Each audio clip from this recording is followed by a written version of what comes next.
لبيك اللهم لبيك لبيك لا شريك لك لبيك إن الحمد والنعمة لك والملك لا شريك لك لبيك اللهم لبيك.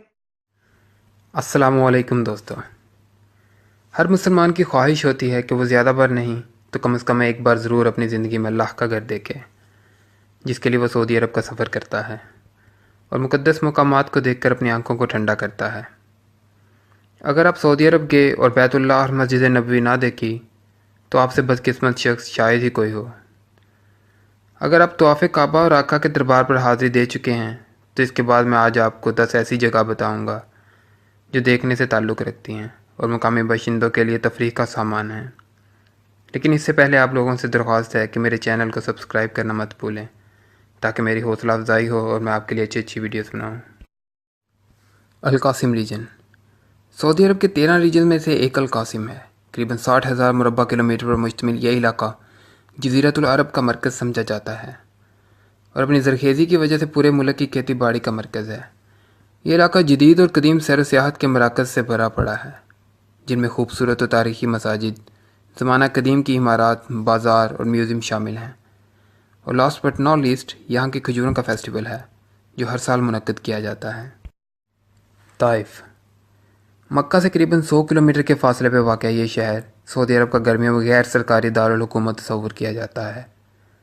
اس کی آبادی 12 لاکھ کے قریب ہے اور وہاں موجود انگور، انار، انجیر اور گلاب کے پھولوں کے باغات کی وجہ سے مشہور ہے۔ اونچائی پہ ہونے کی وجہ سے یہ علاقہ ارد گرد کے علاقوں سے مختلف ہے۔ یہاں کا درجہ حرارت قدرے ٹھنڈا اور زمین زرخیز ہے۔ 6 صدی میں اس علاقے میں رہنے والے زیادہ تر باشندوں کا تعلق بنو ثقیف سے تھا، جن کی نسلیں آج بھی وہاں موجود ہیں۔ چونکہ اسلام سے قبل بت پرستوں کی دیوی لات کا مجسمہ یہاں موجود تھا، اس وجہ سے یہ علاقہ بت پرستی کا گڑھ سمجھا جاتا تھا، لیکن غزوہ تبوک کے بعد اس بت کو مکمل طور پہ تباہ کر دیا گیا۔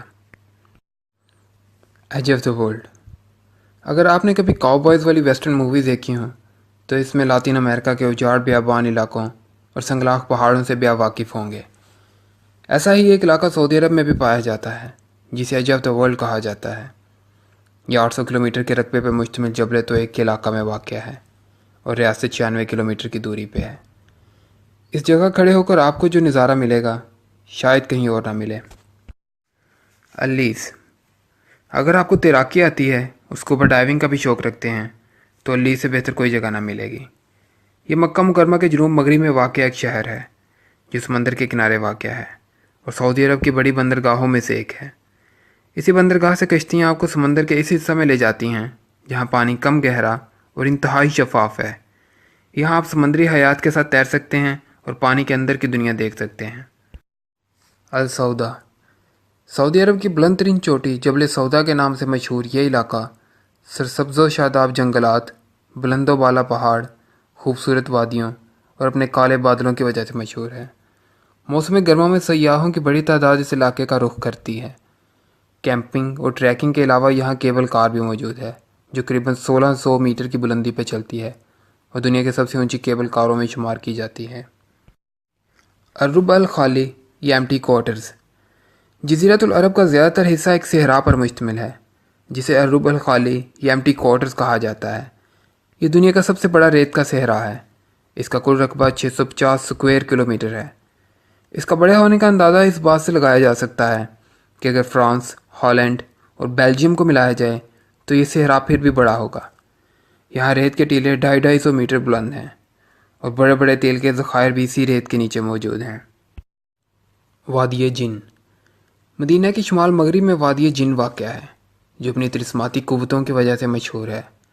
یہاں اگر آپ زمین پہ پانی پھینکیں تو وہ اوپر کی طرف بہتا ہے اور گاڑی خود بخود 120 کلومیٹر فی گھنٹہ کی رفتار تک چلتی ہے۔ بہت سے لوگوں کا خیال ہے کہ یہ علاقہ جنات کی ہماج گاہ ہے جو گاڑی کو دھکا دیتے ہیں، لیکن سائنس اس کے برعکس کچھ اور کہتی ہے۔ سائنسدانوں کے مطابق ایسی جگہوں کو گریوٹی ہل یا میگنیٹک ہلز کہا جاتا ہے، جہاں آپ کو احساس ہوتا ہے کہ آپ اوپر کی طرف جا رہے ہیں لیکن آپ اوپر کی بجائے نیچے کی طرف جا رہے ہوتے ہیں۔ فرسان آئی لینڈ یا جزر فرسان جزران سے 45 کلومیٹر بحیرہ احمر میں واقع ہے۔ اس جزیرے پر پرندوں کی نہایت نایاب اقسام پائی جاتی ہیں۔ اس کے سفید ریت والے ساحل ایسے ہیں جن کے لیے دنیا دور دور سے چلی آتی ہے۔ اس کے علاوہ یہ جزیرہ اسکوبا ڈائیونگ کے لیے بھی کافی مشہور ہے۔ نجران یمن کی سرحد سے ملحق یہ علاقہ ثقافت اور فن تعمیر کے لحاظ سے یمن سے کافی مماثلت رکھتا ہے۔ یہ علاقہ اپنی آب و ہوا اور تاریخ کی وجہ سے کافی مشہور ہے۔ ایک تاریخی جگہ الخدود بھی یہاں واقع ہے، جس کا ذکر قرآن کریم میں بھی ملتا ہے، جہاں ایک خندق کھود کر مومنوں کو زندہ جلا دیا گیا تھا، اور اس کا ذکر سورہ البروج میں ہے۔ اس شہر میں 2 تاریخی قلعے بھی ہیں، جن میں عمارہ اور العان شامل ہیں۔ اس کے علاوہ ایسفا پارک اور روم کیسل بھی سیاحوں کی توجہ کا مرکز ہیں۔ مدائن صالح اگر آپ کو مکہ اور مدینہ کے پاس سعودی عرب میں کوئی ایک جگہ دیکھنے کا موقع دیا جائے تو مدائن صالح کا انتخاب کریں۔ یہ وہ علاقہ ہے جہاں حضرت صالح علیہ السلام کو بھیجا گیا، اور یہی وہ علاقہ ہے جہاں حضرت صالح علیہ السلام نے اللہ کے حکم سے ایک چٹان سے حاملہ اونٹنی نکالی۔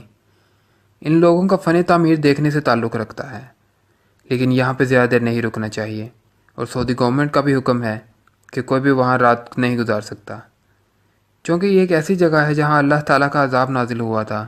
اس وجہ سے آپ صلی اللہ علیہ وسلم کا بھی حکم ہے کہ ایسے علاقوں میں زیادہ دیر نہیں رکنا چاہیے۔